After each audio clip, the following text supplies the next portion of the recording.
Pada waktu malam yang tenang, Xiaoyan berada di tempat tinggalnya. Ia memikirkan perihal teratai api pemusnahan yang memiliki kekuatan begitu besar, namun dirinya belum menguasainya dengan baik. Meski dapat menjadi jurus andalan untuk menyelamatkan nyawa, tapi resikonya terlalu besar. Ia kesal kepada dirinya sendiri. Ia bertekad sebelum berangkat harus meningkatkan kekuatan dengan cara tercepat dan paling stabil, agar lebih aman melakukan perjalanan ke daratan tengah. Xiaoyan mengeluarkan gulungan gelombang semesta. Ia ingin memulainya dengan mempelajari teknik ini. Xiaoyan melihat tanda jiwa pembuatan gulungan. Xiaoyan pun terkejut. Jiwa tersebut menyerang Xiaoyan bertubi-tubi, namun Xiaoyan dapat menghindari semua serangan. Ia pun kembali membuka matanya. Ia mengakui jika jurus bertarung bumi tingkat menengah memang luar biasa. Bahkan masih ada jejak jiwa dari pembuat gulungan. Entah itu meningkatkan kekuatan secara keseluruhan atau melatih gelombang semesta. Semuanya butuh tempat yang memiliki energi atribut api sangat murni.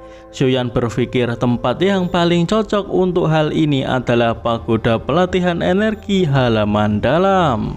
Keesokan harinya Xiaoyan telah bersama Tetua Agung Sukhian di pagoda pelatihan halaman dalam. Sukhian menunjukkan benda yang disebut poci pengumpul api. Selama memasukkan sedikit api hati ke dalamnya, kemudian diaktifkan dengan dauhi, maka bisa terus melahirkan api hati. Hal ini tentu kabar baik bagi Xiaoyan yang selalu bepergian dan tak menentu kapan kembali. Xiaoyan berencana untuk memasuki pagoda terlebih dahulu. Baru setelah itu dirinya akan memasukkan sedikit sumber api ke dalam poci tersebut. Tetua Agung Sukhian meminta Xiaoyan untuk mempertimbangkan hal itu baik-baik, karena membagi sumber api hati pasti akan melukai Xiaoyan. Xiaoyan tetap akan melakukan hal itu karena api hati ini memang awalnya adalah milik akademi. Dirinya mengendalikannya itu sudah banyak merugikan akademi. Menghidupkan kembali pagoda pelatihan energi memang sudah menjadi kewajiban baginya. Akibat sudah tidak adanya api hati, pagoda pelatihan energi pun tidak seganas sebelumnya. Xiaoyan meyakinkan Tetua Agung agar tidak perlu mengkhawatirkan hal itu, karena dirinya Xiaoyan pasti akan berusaha untuk menciptakan api hati yang tidak pernah habis. Dibandingkan dengan hal itu, Tetua Agung lebih khawatir tentang pelatihan Xiaoyan kali ini. Dunia magma tidak setenang yang dibayangkan. Pelatihan harus disesuaikan dengan kemampuan, tidak boleh terburu-buru. Xiaoyan menangkupkan tangan dan berkata, "Aku akan mengingatnya, tidak akan bertindak gegabah." Tetua Agung senang jika demikian, dan meminta Xiaoyan untuk mengikutinya pergi ke lantai paling dasar dari pagoda pelatihan energi. Sampailah mereka di tempat yang dituju. Tetua Agung membuka pintu. Dengan terbukanya pintu, mereka dapat merasakan panasnya energi atribut api di tempat itu. Tidak tahu betapa menakutkannya dunia magma. Tetua Agung sekali lagi menanyakan apakah Xiaoyan yakin ingin berlatih di sana. Xiaoyan meyakinkan Tetua Agung dirinya dilindungi oleh api surgawi. Api biasa tidak perlu ditakutkan. Lagi pula apa yang ia butuhkan adalah energi api yang membara ini. Tetua Agung Sukhian sampai geleng-geleng mendengar jawaban dari Xiaoyan. Energi di tempat ini masih sekuat sebelumnya. Xiaoyan merasa setelah berlatih beberapa saat kekuatannya pasti bisa meningkat pesat. Karena Xiaoyan telah yakin Tetua Agung tidak akan menghentikan Xiaoyan lagi dan menyuruh Xiaoyan mengirimkan sinyal jika terjadi sesuatu. Saat itu dirinya akan segera turun untuk menyelamatkan Xiaoyan. Tetua Agung membuka pelindung dan menyuruh Xiaoyan untuk segera masuk. Xiaoyan melindungi tubuhnya dengan api surgawi dan melompat ke bawah. Xiaoyan merasa ada yang memanggilnya secara misterius. Ia menduga ada sesuatu di bawah yang kemungkinan berhubungan dengan dirinya. Xiaoyan melihat dunia magma masih sama seperti sebelum dirinya pergi waktu itu. Tidak ada vitalitas sama sekali, ada perasaan depresi di mana-mana. Xiaoyan turun lalu duduk bersila dan mengeluarkan gulungan gelombang semesta. Jurus ini adalah gabungan penyerangan dan pertahanan. Maju bisa menyerang, mundur bisa bertahan. Jurus ini terbagi menjadi 3 ranah: pembelah api, api aliran tubuh, api 6 kombinasi. Jika berlatih giat, suatu hari dapat mencapai gabungan penyerangan dan pertahanan. Dengan tingkatan yang sama, tidak ada yang bisa mendekatinya. Xiaoyan tak menyangka energi ini begitu dominan. Untungnya sudah ada persiapan sebelumnya. Di saat ia sedang berlatih, tidak tahu kenapa dirinya merasa ada yang aneh, hingga membuat dirinya kehilangan fokus beberapa saat. Ia mencoba menggunakan pembelah api untuk membelah gelombang ombak magma.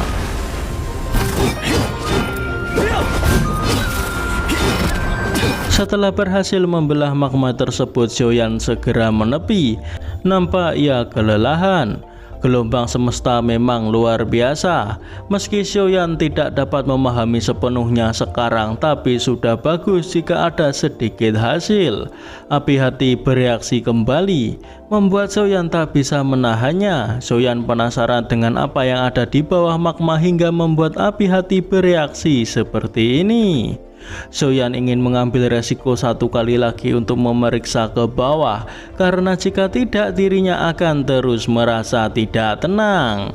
Xiaoyan melemparkan pedangnya hingga pedang tersebut tertancap. Ia menggunakan pedang tersebut sebagai petunjuk jalan untuk kembali nantinya. Xiaoyan kembali melindungi tubuhnya dengan api surgawi, lalu ia masuk melompat ke dalam magma yang sangat panas. Ia mengamati sekitarnya dengan cermat. Meski tempat ini berada di bawah halaman dalam, Xiaoyan menebak Tetua Agung Sukhian juga tidak memahami dunia magma ini. Xiaoyan menggunakan apinya untuk mengetahui sebenarnya apa yang ada di bawah sana. Xiaoyan mengikuti api tersebut dengan segera karena ia merasa memang ada yang aneh di bawah sana. Nampak terlihat ada hewan yang tidak disadari oleh Xiaoyan. Xiaoyan telah menyelam begitu lama namun belum melihat ujungnya. Ia merasa jika petualangan kali ini memang benar-benar agak terburu-buru. Karena sepanjang jalan ia tak melihat ada yang aneh, ia menjadi ragu dengan panggilan yang tidak jelas sebelumnya. Xiaoyan berhenti, namun api tersebut masih terus bergerak ke bawah. Terlihat ada cahaya putih berada di bawah sana. Api tersebut mendatangi cahaya tersebut. Tentu melihat itu Xiaoyan sangat kaget. Ia berpikir orang yang bisa menciptakan gambaran ini di dalam magma pasti tidak bisa ia saingi sekarang. Mungkin melarikan diri adalah hal yang paling bijaksana, namun Xiaoyan masih ragu karena dirinya penasaran.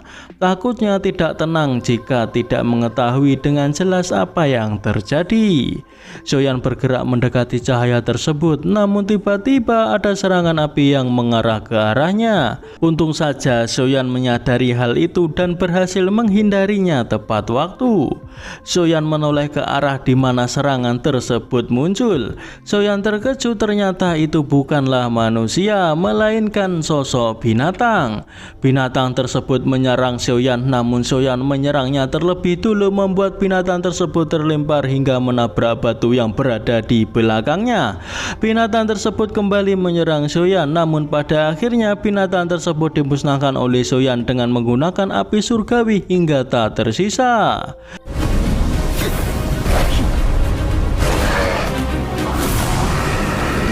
Xiaoyan mendapatkan sesuatu dari binatang itu.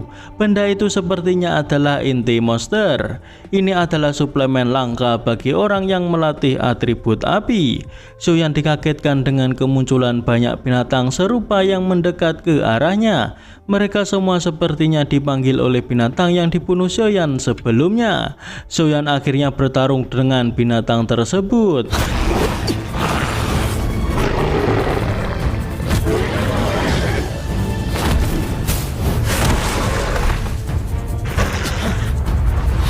Soyan khawatir jika binatang ini memanggil lebih banyak temannya lagi, takutnya dirinya juga tidak bisa melawan. Benar saja, binatang yang muncul menjadi semakin banyak.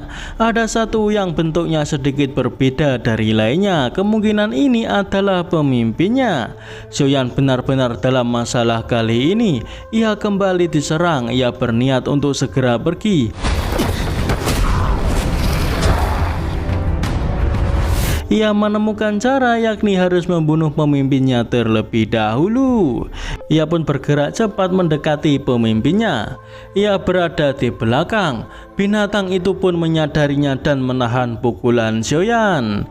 Namun pada akhirnya Soyan berhasil memusnahkan binatang ini dengan teknik miliknya. Tak seperti yang diharapkan, para binatang ini masih menyerang Soyan. Soyan pun bergerak mendekati cahaya putih sebelumnya. Namun tiba-tiba api hati kembali bereaksi yang membuat Soyan merasakan sakit di dadanya. Soyan pun memutuskan untuk masuk ke dalam cahaya putih tersebut untuk bersembunyi. Tak berapa lama setelah Soyan masuk, cahaya itu tiba-tiba menghilang. Soyan masuk ke tempat yang berbeda. Betapa terkejutnya ia melihat ada api hati berada di tempat itu.